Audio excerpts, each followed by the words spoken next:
Ranch Express Courier Private Limited. Domestic International Cargo. உங்கள் இல்லம் தேடி வந்து கொரியர் புக்கிங் டெலிவரி செய்து தரப்படும். தலைப்புச் செய்திகள். செங்கோட்டையன் அதிமுகவிலிருந்து நீக்கப்பட்டது ஏன் என இபிஎஸ் விளக்கம். கட்சியினர் யாரும் அவரிடம் தொடர்பு வைத்துக் கொள்ளக்கூடாது என்றும் உத்தரவு.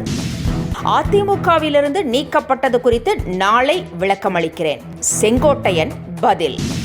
ஓபிஎஸ் செங்கோட்டையன் டிடிவி தினகரன் சந்தித்ததற்கு தான் காரணம் இல்லை என அண்ணாமலை விளக்கம்.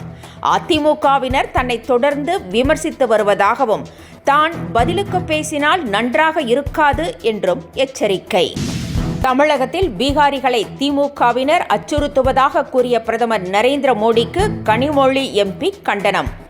இதே பேச்சை தமிழக தேர்தலின் போது பிரதமர் பேசுவாரா என்றும் சவால். நவம்பர் மாதத்தில் வடகிழக்கு பருவமழை இயல்பை விட குறைவாக இருக்கும் என இந்திய வானிலை ஆய்வு மையம் தகவல். வெப்பநிலையும் அதிகரித்து காணப்படும் என கணிப்பு. இனி விரிவான செய்திகள். செங்கோட்டையனை அதிமுகவில் இருந்து இபிஎஸ் அதிரடியாக நீக்கியுள்ளார். செங்கோட்டையன் அடிப்படை உறுப்பினர் உள்ளிட்ட அனைத்து பொறுப்புகளிலிருந்தும் விடுவிக்கப்படுவதாகவும் கட்சி நிர்வாகிகள் யாரும் செங்கோட்டையனுடன் தொடர்பு வைத்துக் கொள்ள வேண்டாம் என்றும் இபிஎஸ் உத்தரவிட்டுள்ளார். இபிஎஸ்க்கு எதிராக போர்க்கொடி தூக்கிய செங்கோட்டையன் கட்சியை ஒருங்கிணைக்க கெடு விடுத்திருந்தார். ஆனால் இபிஎஸ் இதற்காக எந்த நடவடிக்கையும் எடுக்கவில்லை. அது மட்டுமல்லாமல் செங்கோட்டையனின் மாவட்ட செயலாளர் பதவியையும் இபிஎஸ் பறித்தார். இதனிடையே அவரை கட்சியிலிருந்து முழுமையாக நீக்கியுள்ளார். செங்கோட்டையனை இபிஎஸ் கட்சியில் இருந்து நீக்கிய சம்பவம் தமிழக அரசியல் களத்திலும் அதிமுக வட்டாரத்திலும் சலசலப்பை ஏற்படுத்தியிருக்கிறது. அதிமுகவிலிருந்து நீக்கப்பட்டவர்களுடன் தொடர்பு வைக்கக்கூடாது என தெரிந்தும் செங்கோட்டையன் கழகத்திற்கும் கண்ணியத்திற்கும் மாசு உண்டாக்கியுள்ளதாக இபிஎஸ் கூறியுள்ளார். முன்னதாக நேற்று தேவர் ஜெயந்தி விழாவில் ஓபிஎஸ் செங்கோட்டையனை சந்தித்து பேசினார். இதுவே இபிஎஸ்ஸின் கோபத்தை மேலும் அதிகரித்திருக்கிறது என்று கூறப்படுகிறது. அதிமுகவிலிருந்து நீக்கப்பட்டது குறித்து நாளை விளக்கமளிப்பதாக செங்கோட்டையன் தெரிவித்திருக்கிறார். கோபிச்செட்டிப்பாளையத்தில் இதுகுறித்து செய்தியாளர்கள் செங்கோட்டையனிடம் கேட்டனர். அதற்கு பதிலளித்த செங்கோட்டையன் நாளை காலை 11 மணிக்கு தனது அலுவலகத்தில் விளக்கமளிப்பதாக கூறியிருக்கிறார். தமிழக சட்டப்பேரவையில் நிறைவேற்றப்பட்ட 9 தீர்மானங்களுக்கு ஆளுநர் ஒப்புதல் அளித்திருக்கிறார். முன்னாள் எம்எல்ஏக்களின் ஓய்வூதியத்தை உயர்த்துவது, சிறு குற்றங்களுக்கு தண்டனைக்கு பதிலாக அபராதம் விதிப்பது உள்ளிட்ட மசோதாக்களுக்கு அவர் ஒப்புதல் அளித்திருக்கிறார். குறிப்பாக இருமுறை நிறைவேற்றப்பட்டு அனுப்பி வைக்கப்பட்ட தமிழக நிதி நிறுவனமான பொறுப்புடைமை சட்டத்திற்கும் ஆளுநர் ஒப்புதல் தந்துள்ளார். தமிழகத்தில் பீகாரிகளை திமுக அச்சுறுத்துவதாக பிரதமர் நரேந்திர மோடி தெரிவித்த கருத்துக்கு திமுக எம்பி கனிமொழி கடும் கண்டனம் தெரிவித்திருக்கிறார்.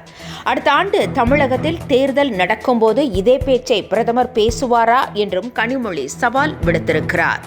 தமிழர்களுடன் சேர்ந்து வெளி மாநில தொழிலாளர்களும் பிரதமருக்கு விளக்கம் அளிப்பார்கள் என்றும் கனிமொழி கூறினார். டாஸ்மாக் கடைகளில் கூடுதல் விலைக்கு மது விற்பதை தடுக்க அரசு புதிய விதிமுறைகளை வெளியிட்டுள்ளது. அதன்படி ரொக்கம், யுபிஐ மூலம் எம்ஆர்பி விலையில் மட்டுமே பாட்டில்களை விற்பனை செய்ய வேண்டும் என உத்தரவிடப்பட்டுள்ளது. இதை மீறுவோர் மீது கடும் நடவடிக்கை எடுக்கப்படும் என்றும் எச்சரிக்கை விடுக்கப்பட்டுள்ளது. மேலும் அனைத்து டாஸ்மாக் கடைகளிலும் டிஜிட்டல் பயன்பாட்டை அதிகரிக்க நடவடிக்கை எடுக்குமாறும் அறிவுறுத்தப்பட்டுள்ளது. ஓபிஎஸ் டிடிவி தினகரன் செங்கோட்டையன் சந்திப்புக்கு தான் காரணம் இல்லை என அண்ணாமலை தெரிவித்திருக்கிறார். செய்தியாளர்களிடம் பேசிய அவர் அதிமுகவினர் தன்னை இன்னமும் விமர்சித்து வருவதாக குற்றம் சாட்டினார். அமித்ஷாவின் பேச்சுக்கு கட்டுப்பட்டு தான் எதுவும் பேசுவதில்லை என்றும் கூறினார். அதேவேளையில் தான் திருப்பி பேசினால் நன்றாக இருக்காது என்றும் அண்ணாமலை எச்சரித்தார். நகராட்சி நிர்வாக பணி நியமன ஊழல் புகார் குறித்து இடி கடிதம் எழுதியும் இன்னமும் ஏன் வழக்கு பதிவு செய்யப்படவில்லை என்றும் தமிழக பொறுப்பு டிஜிபிக்கு அண்ணாமலை கேள்வி எழுப்பியிருக்கிறார். நவம்பர் மாதத்தில் வடகிழக்கு பருவமழை குறைவாகவே இருக்கும் என இந்திய வானிலை ஆய்வு மையம் தெரிவித்துள்ளது. தமிழகத்தில் வடகிழக்கு பருவமழை தீவிரமடைந்து கடந்த வாரத்தில் பரவலாக கனமழையும் பெய்தது. குறிப்பாக வட தமிழகத்தில் கனமழை பெய்தது. மோந்தா புயலின் தாக்கமும் மழையின் அளவை அதிகரித்தது.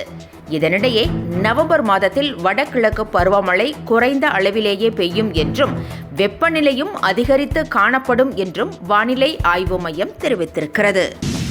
முழு காஷ்மீரையும் இந்தியாவுடன் ஒருங்கிணைக்க பட்டேல் விரும்பியதாக பிரதமர் தெரிவித்துள்ளார். வல்லபாய் பட்டேலின் 150வது பிறந்த நாளை ஒட்டி குஜராத்தில் உள்ள நர்மதை ஆற்றின் குறுக்கே அமைக்கப்பட்டுள்ள பிரம்மாண்ட பட்டேல் சிலைக்கு மரியாதை செலுத்தி பிரதமர் உரையாற்றினார்.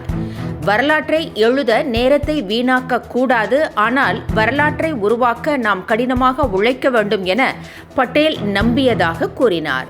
மேலும் இந்தியாவை ஒருங்கிணைப்பதன் மூலம் அவர் வரலாறு படைத்ததாகவும் பிரதமர் குறிப்பிட்டார்.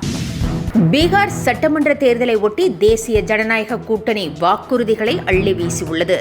1 கோடி இளைஞர்களுக்கு வேலைவாய்ப்பு, பீகாரின் ஒவ்வொரு மாவட்டத்திலும் திறன் மையங்கள், ஏழை குடும்பங்களைச் சேர்ந்த மாணவர்களுக்கு கேஜி முதல் பிஜி வரை இலவச கல்வி, பீகாரில் பள்ளிகளில் மதிய உணவுடன் காலை உணவு உள்ளிட்ட வாக்குறுதிகளை தேசிய ஜனநாயக கூட்டணி அறிவித்திருக்கிறது. Branch express courier private limited domestic international cargo உங்கள் இல்லம் தேடி வந்து கொரியர் புக்கிங் டெலிவரி செய்து தரப்படும். என்றும் உங்களுடன் மை இந்தியா. முக்கிய செய்திகளை உடனுக்குடன் தெரிந்து கொள்ள சப்ஸ்கிரைப் பண்ணுங்க, பெல் பட்டனை பிரஸ் பண்ணுங்க.